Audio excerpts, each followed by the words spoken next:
আমার সামনে দেখতে পাচ্ছেন যে সবুজ ঘাস দেখা যাচ্ছে। তো এখানে মূলত শুধু সবুজ ঘাস নেই। এখানে ৩ টি খাবারের মিশ্রণ রয়েছে। আমি যদি বলি এটা সবুজ ঘাস তো অবশ্যই আছে। পাশাপাশি রয়েছে বাদামের গাছ। হ্যাঁ, বাদামের গাছ।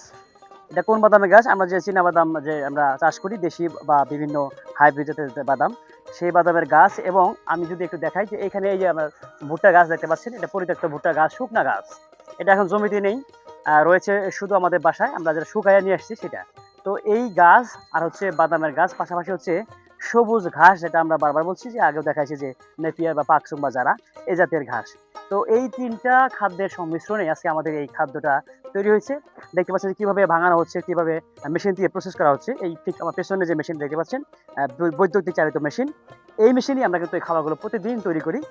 আজকে পর্যাপ্ত রোদ, তার মধ্যে আমরা কাজ করছি এবং এটা কাজের একটা অংশ। তো যেটা বলছিলাম আরকি যে এই ধরনের খাবার বর্তমানে আমি বারবার বলছি যে এই ঊর্ধ্বমুখী বাজার ব্যবস্থায় যে খ্যারের যে দাম বা কারির যে দাম, এক আটির দাম মোটামুটি 8.5 থেকে 8 টাকা পড়ে যায়। তো সেক্ষেত্রে এরকম যদি খাবার আপনারা তৈরি করতে পারেন, তাহলে প্রত্যেকদিন যে আপনার যে খামার রয়েছে বা গরু রয়েছে, এখানে কিন্তু টাকার উপরে চাপটা কমবে। তো যেটা বলছিলাম যে এই ধরনের খাবার তৈরি করতে গেলে আমরা অবশ্যই সাজেস্ট করব এই ধরনের মেশিন ক্রয় করবেন। এই ধরনের মেশিন ক্রয় করলে আপনারা এই ধরনের খাবার তৈরি করতে পারবেন। আজকে যে খাবারটা আমরা তৈরি করছি, এটা মোটামুটি দাম কত? 1000 টাকা পার হবে না? আজকের যে খাবারের ম্যানুয়ালটা, এটা 1000 টাকা পার হবে। তার মানে প্রায় 1200 থেকে 1300 টাকার খাবার আমরা অলরেডি তৈরি করেছি। আর এটা যদি মেশিন না থাকতো আর আমাদের যদি ঘাসটা থাকতো, তাহলে কিন্তু আমরা পারতাম না। এখানে আরেকটা আমি বলছি যে বাদামের গাছ, এটা সবুজ গাছ আপনারা দেখতে পাচ্ছেন, আমি স্ক্রিনে দেখাচ্ছি আপনারা। মেশিন যে মাড়াই করতেছি দেখতে পাচ্ছেন। এখানে এই বাদামের গাছটা কিন্তু বেশ কার্যকরী এবং পুষ্টিমান সমৃদ্ধ একটি খাবার। তো এই ধরনের সৃজনশীল চিন্তা চেতনা যদি আপনারা না করেন, তাহলে কিন্তু খামারে টিকে থাকা মুশকিল। তো আমাদের ক্ষুদ্র খামারের জন্য এই ধরনের খাবার আমরা অবশ্যই তৈরি করব এবং চেষ্টা করব। তো যারা দেখছেন তারা আমাদেরকে কমেন্ট করতে পারেন যে এই ধরনের খাবার আসলে আমরা কেমনভাবে কিভাবে তৈরি করলাম, এটা কি আপনাদের কাছে কেমন লাগছে? তো দেখেন এই যে একদম সবুজ ঘাস দেখেন। মনে হচ্ছে শুধু ঘাসই রয়েছে, কিন্তু আসলে না, এখানে ৩ ধরনের খাবার রয়েছে। আমি আমি দেখাইলাম যে একটু আগে যে এই ধরনের দেখেন শুকনা ভুট্টার গাছ, একদম শুকনা। এর মধ্যে কোনো সবুজের কোনো অংশ নেই। এটা ঠিক খড় বা কারির মতোই একদম শুকনা। তো এটাও কিন্তু আমরা এখানে মিশিয়ে দিয়েছি, মিশাল করে দিয়েছি। তো মিশ্রণ করে দেওয়ার কারণে দেখেন বোঝা কিন্তু যাচ্ছে না। টুকটাক বোঝা যায়, তাছাড়া বাকি সবগুলোই সবুজ ঘাসের মতোই মনে হয়।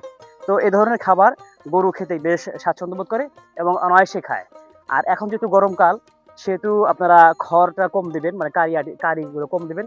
সবুজ ঘাস যতটা দেওয়া সম্ভব সেটা আপনারা দেওয়ার চেষ্টা করবেন। তাহলে গরু কিন্তু খাবে। আর যেহেতু গরম প্রচণ্ড, গরু এমনিতে কম খাবে। আর রাত্রে বা বিকেলে পরে একটু খাবে। তাছাড়া এই পর্যাপ্ত রোদের মধ্যে, গরমের মধ্যে গরু কিন্তু খুব কমই খায়। তো সেক্ষেত্রে আপনারা অবশ্যই চেষ্টা করবেন যে বেশি, বেশি পানি খাওয়ানোর জন্য। পাশাপাশি আপনারা এই বাজারে যে খাবারের পাশাপাশি এই ধরনের সবুজ ঘাসগুলো বেশি, বেশি আপনারা দিবেন। তাহলে আপনাদের গরু কিন্তু অসুস্থ কম হবে। আর পানির পরিমাণটা রাখবেন এই কারণেই যে পানির কোনো বিকল্প নাই। এখন পানির বেশি সুযোগ সুবিধা রয়েছে এবং পানি বেশি খাওয়াইতে হবে। কারণ এই যে তীব্র হিট, এই গরমের কারণে গরুগুলোর সমস্যা হবে। আর ধোয়ার যে বিষয়টা, অবশ্যই চেষ্টা করবেন যেন পানির যে ব্যবস্থা থাকে, ধোয়ার লাগবে গরুকে নিয়মিত। আর এই সবুজ ঘাস আপনাকে খাওয়াইতে হবে। তাহলে আপনাদের গরুগুলো পুষ্টি সমৃদ্ধ খাবার পাবে, পাশাপাশি আপনার খামারেও লাভ হবে।